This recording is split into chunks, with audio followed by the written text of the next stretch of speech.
नमस्कार मित्रों। आज हम एडिटोरियल डिस्कशन की श्रृंखला में एक एडिटोरियल हम आपके लिए लेके आए हैं।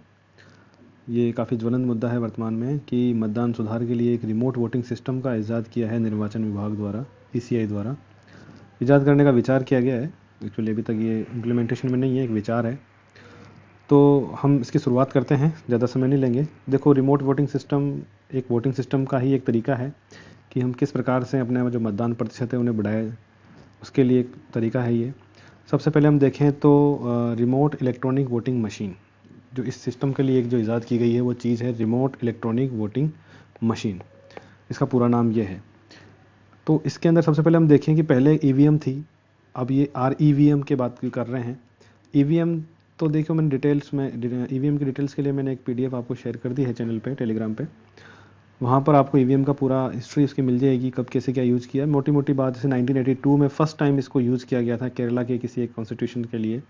2004 में आके लोकसभा के सारे जितनी भी निर्वाचन क्षेत्र हैं उनके लिए ईवीएम का यूज़ किया गया था। ज़्यादा मोर डिटेल के लिए आप अपना जो चैनल है उसके ऊपर पूरी PDF मैंने डाली है इसकी, वहाँ आप देख सकते हैं। हम बात करते हैं कि जो मतदान सुधार के लिए जो रिमोट वोटिंग सिस्टम अपनाया जाना चाहा है जो अपने ECI है उसने, तो इसके पीछे क्या कारण है। कारणों में हम देखें कि एडिटोरियल के अनुसार इसने जो कारण बताए हैं, सबसे पहले कि मतदान प्रतिशत इससे बढ़ जाएगा। पहली बात तो हम देखें कि होता क्या है रिमोट इलेक्ट्रॉनिक वोटिंग सिस्टम।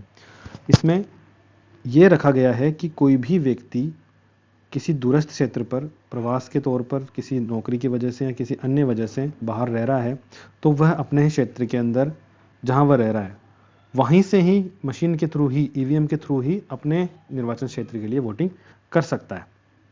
ये इसका मेन जो कॉन्सेप्ट है वो ये है। पहले इसके लिए ऐसी कोई विशेष सुविधा नहीं थी कि सर्विस कैटेगरी के लिए एक डाक मतपत्र मतदान प्रणाली थी, जिसमें कि सेवा कर्मियों, विदेशी मिशन कर्मचारियों के लिए, सैन्य जो कर्मचारी हैं उनके लिए, तो 80 ईयर्स से प्लस जो विकलांग मतदाता है उनके लिए, वर्तमान में कोविड-19 से पीड़ित लोगों के लिए भी डाक मतपत्र प्रणाली थी। पर इतनी इफेक्टिव और इतनी लोग इससे अवेयरनेस होना, लोगों की अवेलेबिलिटी, एक्सेसिबिलिटी एक्चुअली होना, वो पॉसिबल नहीं हो पा रहा था। इससे समस्याएं थी ही। तो देखते हैं कारण क्या है कि मतदान प्रतिशत एक तो बढ़ेगा। मतदान प्रतिशत बढ़ाने के लिए आपको इस प्रकार के वोटिंग सिस्टम की आवश्यकता है कि लोग बाहर रहकर भी अपने क्षेत्र में न जाते हुए भी वोटिंग कर सकें। दूसरा, भागीदारी बढ़ाने के लिए हम देखते हैं कि वर्तमान में चुनावों के अंदर मतदाताओं की भागीदारी कम रहती है।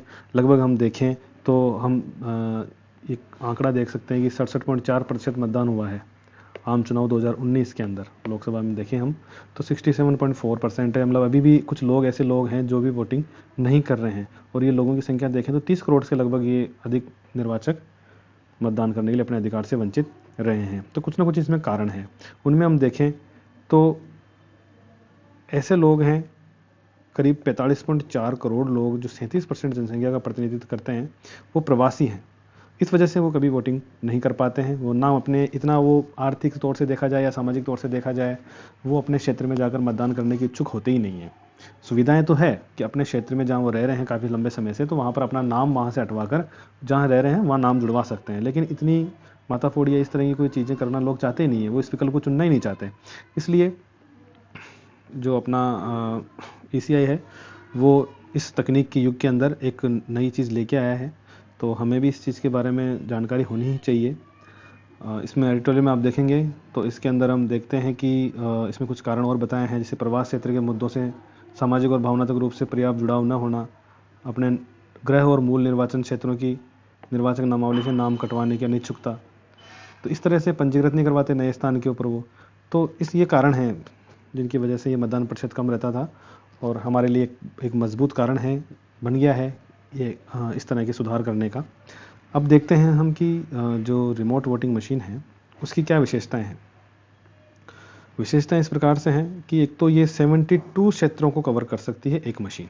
72 निर्वाचन क्षेत्र, जैसे लोकसभा का एक क्षेत्र है तो 72 निर्वाचन क्षेत्रों को ये कवर कर सकती है। तो हम देखें तो पूरे भारत में लोकसभा के चुनाव के लिए यदि देखा जाए 543 लोकसभा क्षेत्र हैं, तो उनके लिए 8 RVM मशीनों की बहुत है।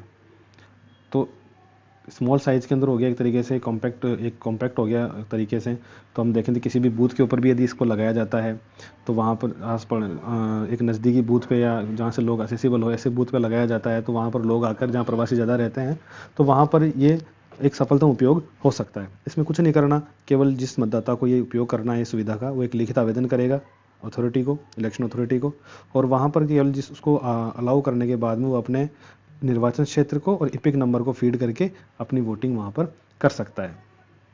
तो इस तरीके से ये इसमें ज़्यादा वीवीपैट वगैरह यूज़ करना, सारी चीज़ें इसमें शामिल है, लेकिन इतना आसान इसका तरीका बनाया है, तो हम मानते हैं कि इससे काफ़ी फ़ायदे होंगे। मतदान प्रतिशत हमारा बढ़ेगा, वोटिंग हमारी बढ़ेगी, जन भागीदारी है जो बढ़ जाएगी। कई बार कुछ ऐसे उम्मीदवार भी होते हैं जो बहुमत की वजह से जीत जाते हैं, जबकि वास्तविक बहुमत उनका होता नहीं, क्योंकि वोटिंग परसेंटेज काफ़ी कम होते हैं।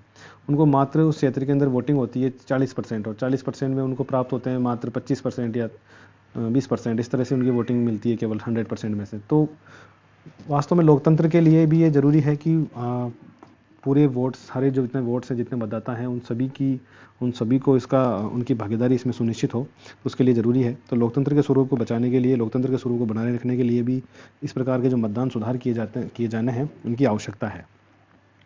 एडिटर ने, अपने लेखक ने इसके अंदर एक कुछ चुनौतियां भी बताई है। वास्तविकता में ऐसी सिस्टम अगर लेके आते हैं, ईवीएम लाए हैं, ईवीएम लाने के आज इतने सालों बाद भी चुनौतियां हम सामने देखते हैं कि कई बार कुछ पार्टीज़, कुछ राजनीतिक दल हैं, वो एक दूसरे पर आरोप लगाते रहते हैं ईवीएम को लेकर, ईसीआई पर आरोप लगाते रहते हैं। तो इस तरीके से हमें ये देखना है कि चुनौतियां क्या क्या रहेगी, क्योंकि जब ईवीएम इतने साल से चल रही है, उस पर भी आरोप लग रहे हैं, तो इस पर तो आरोप लगने ही लगने हैं। तो इसके लिए ईसीआई को चाहिए कि वो इसमें अच्छे से इसकी जो प्रक्रियात्मक जो प्रोसीजरल जो है इसके अंदर, उसको पार्टीज़ को संतुष्ट करे, जो जितनी पॉलिटिकल पार्टीज़ हैं उनको संतुष्ट करे, और उसके अनुसार उसमें लोगों में अवेयरनेस करे। सबसे बड़ी चुनौती तो यही है कि लोग अवेयर नहीं होंगे कैसे करना है, कैसे नहीं करना है, तो वो बड़ी समस्या रहेगी। तो लोगों को अवेयरनेस के लिए काम करें, फुल प्रूफ उनका प्रोसीजरल हो, पार्टीज़ को संतुष्ट करें, और मतगणना के तरीके, लोगों की लिटरेसी के लिए जो भी कैंप चलाते हैं, तो उनके लिए ये आवश्यकता है कि लोगों को वो पूरी तरह से अवेयर करे। जो भी लीगल पॉइंट ऑफ व्यू से भी इसको देखा जाना आवश्यक है कि लोग बाहर से वोटिंग कर पाएंगे, तो इसके लिए कोई सिक्योरिटी इश्यूज़ वगैरह, लीगल इश्यूज़ वगैरह ना हो। तो ये सारी चीज़ों में काम करने के बाद में यदि इसे लागू किया जाता है, तो मेरे हिसाब से ये एक मतदान सुधार के लिए एक महत्वपूर्ण बिंदु हो सकता है। अब बात करते हैं कि इसमें जो अपने जो पेपर होते हैं, उसके अंदर प्रश्न किस प्रकार से बन सकता है। तो देखिए, मतदान सुधार के लिए, निर्वाचन सुधार के लिए कई बार प्रश्न पूछे गए हैं, भविष्य में पूछे जाएंगे।